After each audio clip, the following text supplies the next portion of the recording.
Good morning.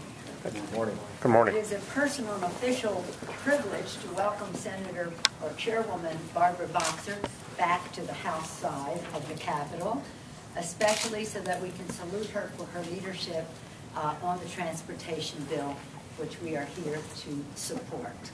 I'm pleased to be here with the distinguished Democratic whip, Mr. Hoyer, Chairman Nick Rahal, Congressman Tim Bishop, Congressman Peter DeFazio.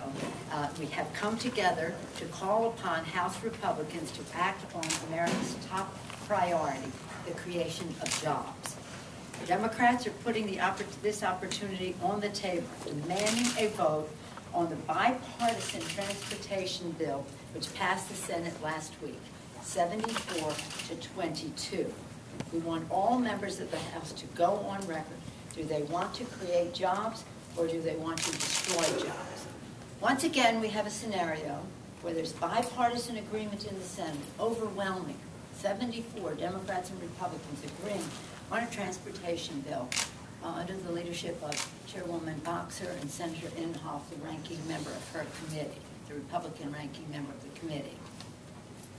Once again, the White House is well disposed. Senate Republicans and Democrats have come together. House Democrats support the Senate bill, and the Republicans in the House have painted themselves into extreme position. Again, we are saying, let's join together in a bipartisan fashion, honoring the tradition that has always been the case for the transportation bill. The job creator creates or saves more than 2 million jobs, puts construction workers back to work on projects in all 50 states, invests in public transit, highways, roads, and bridges, rebuilds America. Part of our Make It in America, reigniting the American dream, rebuild America. Transportation has long been an area defined by bipartisan cooperation, and we are proud to see the Senate act in that tradition, passing the bill by a vote of 74 to 22, with strong Democratic and Republican support under the leadership of our very special guest today, Chairwoman Barbara Boxer of California. Thank you so much. Thank you. I even have my little special box here, so I'm fine. Now I can actually see everybody and tell you how proud I am to be with my colleagues here, and how proud I was to serve for 10 years with a lot of them in the House. And I want you to know, in those days, I served with Tip O'Neill. I never had the great honor and privilege of serving with Speaker Pelosi. I did with Congresswoman Pelosi. But I did have the honor of watching a great master at work. And I think it's important to note that when Tip O'Neill wanted to get something done for the American people, he counted to 218. That was the number that he needed to get, 218. And frankly, it didn't matter to him how he got there. But it seems that under this Republican leadership, which is so extreme, they don't want to even reach their hand out to any Democrats as they look at the expiration of our transportation program. And let's be clear, on March 31st, it's all over but the shouting. There is no more ability to collect gas tax for the trust fund, and the trust fund is running dry. And I don't see Speaker Boehner, who said, and I quote, "We must rebuild our ailing highway system because dependable infrastructure is critical for commerce and long-term private sector growth." That's a quote from him. Why isn't he reaching out to Leader Pelosi? I know Nancy Pelosi as a great member of Congress and a great speaker and a great friend. And she is more than willing to set aside any partisan consideration for the good of the workers. Now, I want you to know something. The construction industry has been hit very hard because of the housing crisis. And I want you to think about this. If you think about 14 football stadiums, Super Bowl stadiums, 14 of them, each seat filled with a construction worker. That's how many construction workers are out of work. 1.5 million.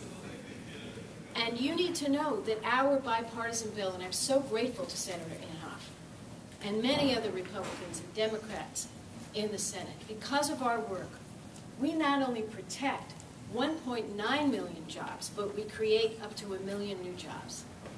So 3 million jobs are at stake, and what do we hear from the House? Do we hear that they're going to take up and pass this bipartisan Senate bill that's fully paid for, that is a reform bill, not one earmark? We have done so much good work in this bill. No. At this point, they're talking about an extension. An extension is death by 1,000 cuts. No one is going to let any new contracts if we get into a series of extensions, because the fund is running dry, and they know that.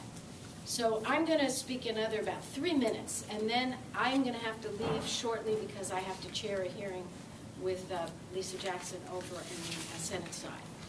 But what I want to say about this is how proud I am to be here with my colleagues, and how much I know they are driven on this issue because of the need to keep people working and to keep businesses thriving. More than 11,000 businesses are going to suffer mightily if we don't do the right thing. Now, in the 50s, we had a president, a Republican president named Dwight Eisenhower, who came out of the military. He understood logistics, and he's the one that brought the vision of a national highway system to America. Ever since that time, every Congress has backed that vision in a bipartisan way. It is only this Republican-led House that has turned away from this. So it isn't too late. That's why we're here today. They can take up the bill. The bill has been introduced in the House. It sits there just waiting to be called up. And the last couple of points. 70,000 bridges are deficient in our great nation. They are deficient. One of the reasons Senator Inhofe is so strong for this bill is he lost a constituent who was hit by some debris falling from a bridge. She was walking her baby. And he is so touched and moved by that. And we can think about what will happen if we walk away from building this infrastructure. So we have a speaker here who says he cares about this. We have a strongly bipartisan bill, which, by the way, is supported by 75 senators because Senator Lautenberg missed the vote because he went to a funeral. So we have 3/4 of the Senate strongly behind this in the most bipartisan way.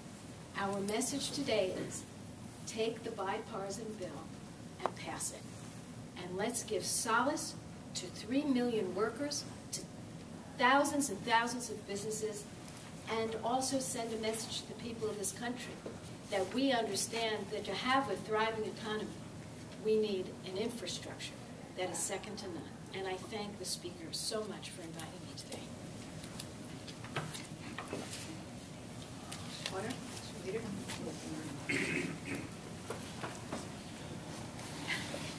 I want to be close to the microphone and it works. Don't need this. We'll take this with us, don't we? Thank you so much. The American people say to every member of the House and Senate, when are you guys going to get together? When are you going to work together on behalf of the welfare of the country? On behalf of us. Not your politics in Washington, D.C., but on behalf of us. And the United States Senate did exactly that. They got together.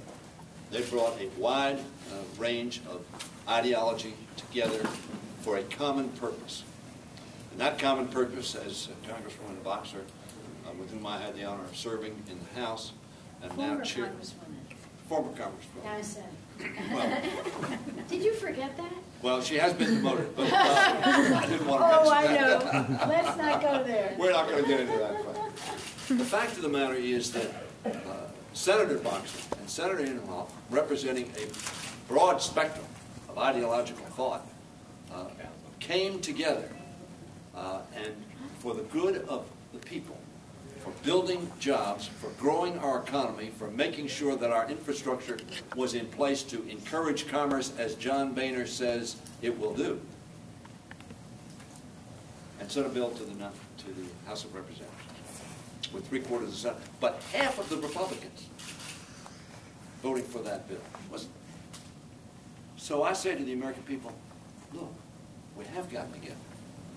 And we are prepared in the House, on the Democratic side, as Leader Pelosi has pointed out, to back that bill supported by half the Republicans in the United States Senate. Is it a perfect bill? It's not. We're not looking for perfection. We're looking for action, and we're looking for progress. And that's what that bill reflects. I want to thank Congressman Bishop of New York. Congressman Bishop has taken affirmative action to take that bill, to introduce it in conjunction with the chairman, or the ranking member. I want him to be the chairman, too, and the chairman of the subcommittee, to move forward on this bill. It is ready to pass right now. Today, on our side of the aisle, we will give unanimous consent to take that bill from the desk, to put it on the floor, and to pass it, and to send it to the President of the United States, and to give confidence to America that their Congress can work, that bipartisanship is possible when America is facing the opportunity to grow the economy, 3 million jobs at risk and or created. That's what this issue is about. Every member of the Democratic caucus is prepared, I think, to vote for that bill. Again, we understand it's a bipartisan bill, and Mr. Ray Hall and Mr. Fazio may have some tweaks they'd like to make on it. But they know that it is time to act. So we call upon Mr. Boehner, Mr. Cantor, to bring the Bishop bill to the floor. The Bishop bill is the Senate bill. We will have agreement. That's what America wants. They want to see action for them, not politics for us. That's what the Senate did. Let us act now. Mr. Rahal, well said. Thank you, Madam Leader, Madam Chair Boxer. I have been in the House of Representatives and on the Transportation and Infrastructure Committee for 36 years now.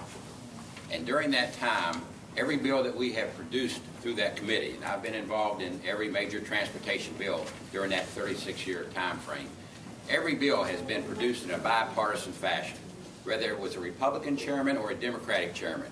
We always reached across party aisle lines and worked in a bipartisan fashion.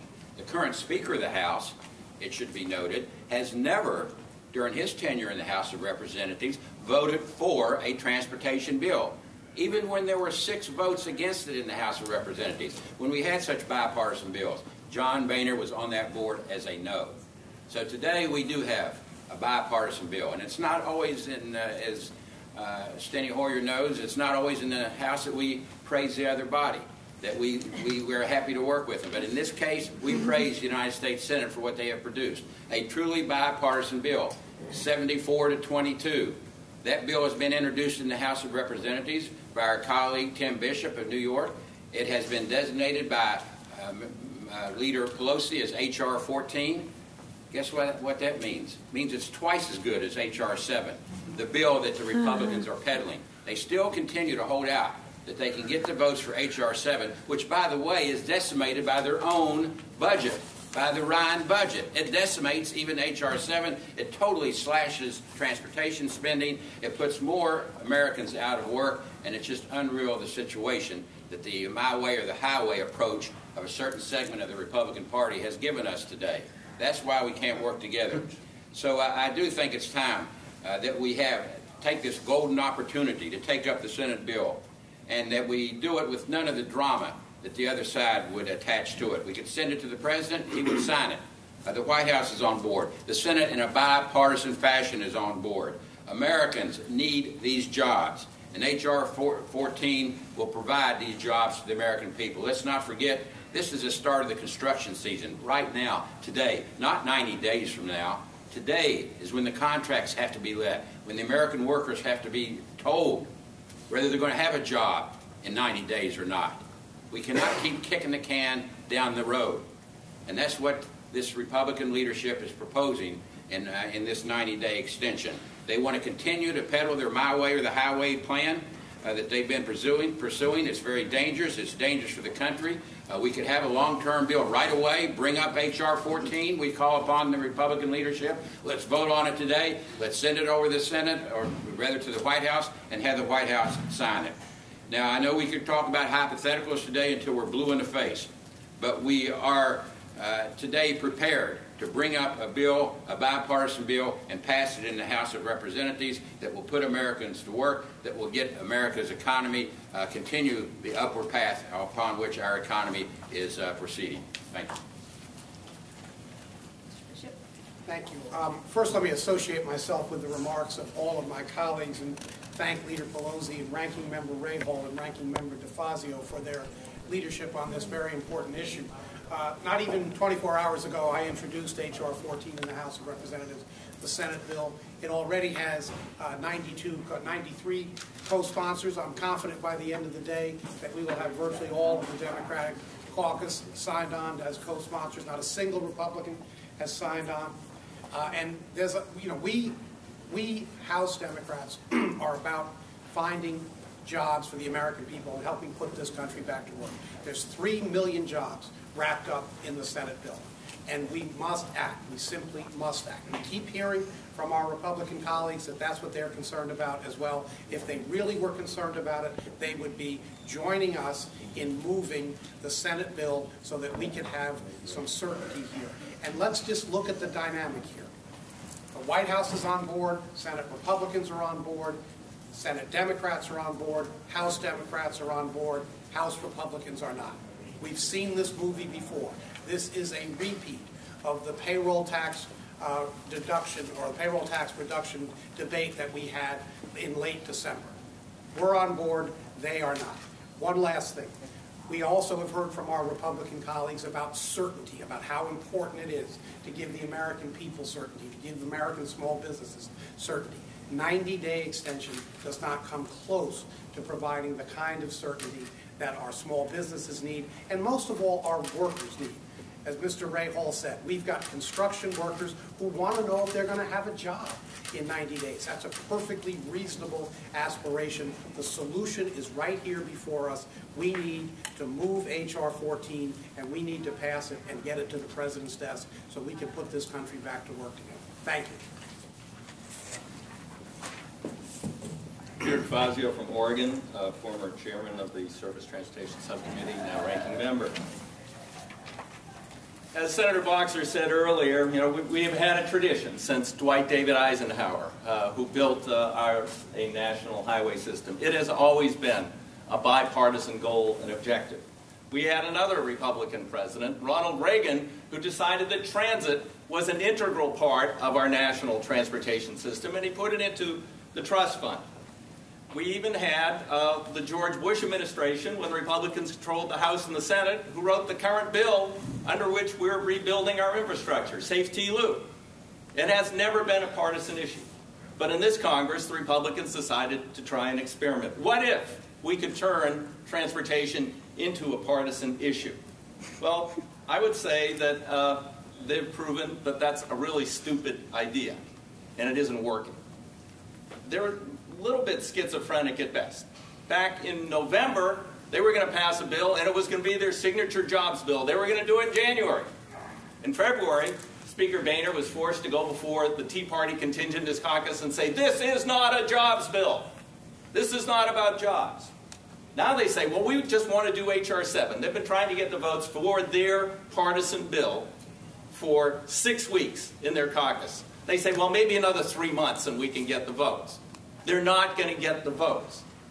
The Ryan budget yesterday gutted their H.R. 7. So again, they're a little bit like, wait a minute, you want to do H.R. 7, but if you pass the Ryan budget, you can't do H.R. 7. In fact, under the Ryan budget, there would not be a single new federally supported transportation project in the United States of America beginning next October 1st. There is not enough money in that bill to pay for existing obligations to the states for projects under construction. And their problem is simple. They got 80 of these new ultra-right-wing Republicans who believe in something called devolution. This is one of Grover Norquist's great theories. There is no federal interest in transportation, according to Grover. We should not have a federal program. They want to go back to the good old days. Here's the good old days. Pre-Dwight David Eisenhower National Highway System. This is the brand spanking new Kansas Turnpike 1956. Oops, It ends in a farmer's field in Oklahoma because Oklahoma didn't deliver their portion. They want to go back to that. That's crazy. We're going to compete in a world economy with a 50-state transportation policy that isn't even adequately funded. That's nuts. We have an alternative. The Senate bill.